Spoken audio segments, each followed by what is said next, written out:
gamay ba?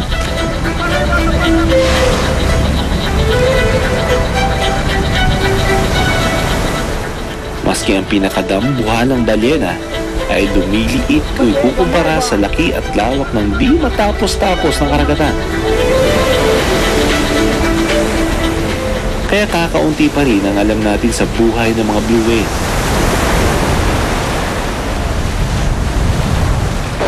Mahirap ang matsyempohan at maidokumento sila lalo na sa ilalim ng tubig.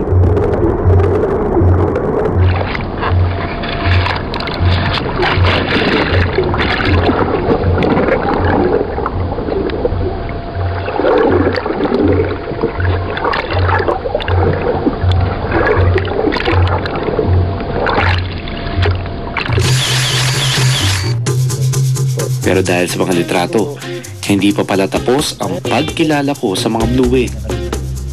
Ilan sa mga litrato na nakuha na namin, put it on close up. So ang dami niyang cookie cutter shark bites. Ito pa yung isang remora na nakadikit sa may flock area niya. At ito yung sugat.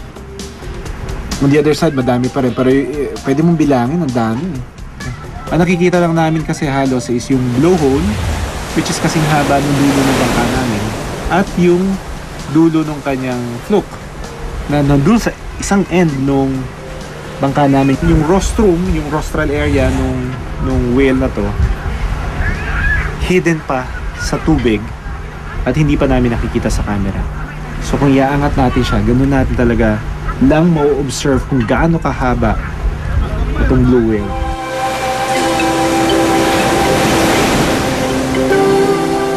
Kilalang daanan ng mga balyena ang Paminakan. Wala pa rin pruweba na makapagsasabi kung bakit talaga pumupunta rito ang mga blue whale. Pinakita namin kay Doc Ale ang isang litrato. Ang pulang likido sa larawang nakita naming inilabas ng balyena. Several times namin nakita, twice, 3 times namin nakita siya nag-excrete ng dumi niya. It was reddish. So never done a proper study about the behavior of blue whales here. The behavior that you see was probably feeding behavior. They usually defecate when they actually are feeding. So what the things that you saw, the red things that you saw, it was actually the digested krill that they just ate.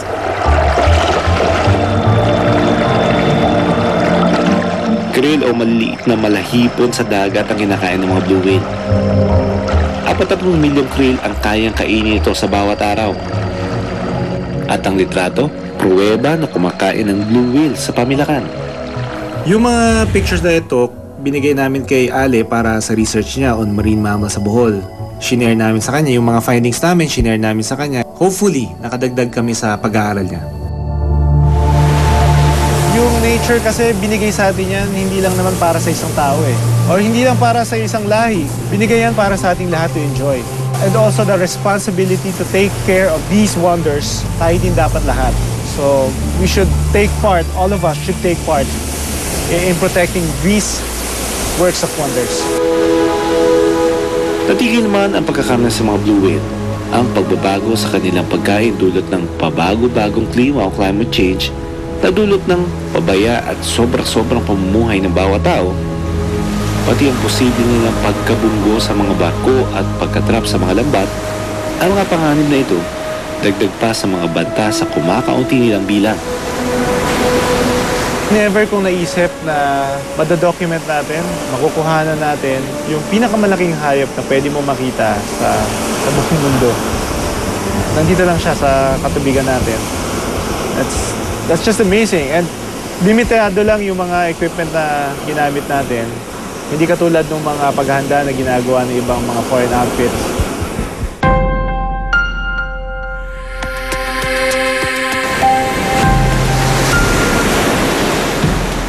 Marami nagtatanong kung bakit nga ba kailangan maglagi ng 2 linggo para maidokumento ang isang hayop.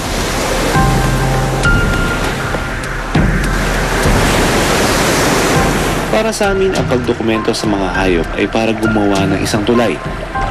Tulay na magkokonekta sa atin sa mundong di natin lubos na kilala at kung minsan ay nalilimutan pa.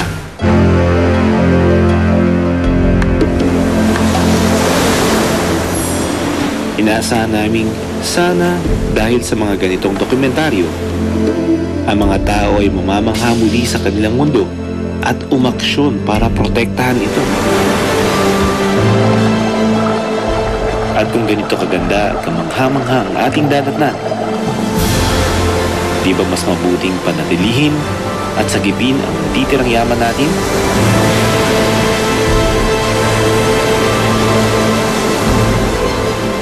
Mula sa Pamilakan, Bohol, ako si Doc Fred Stresio. Born to be well.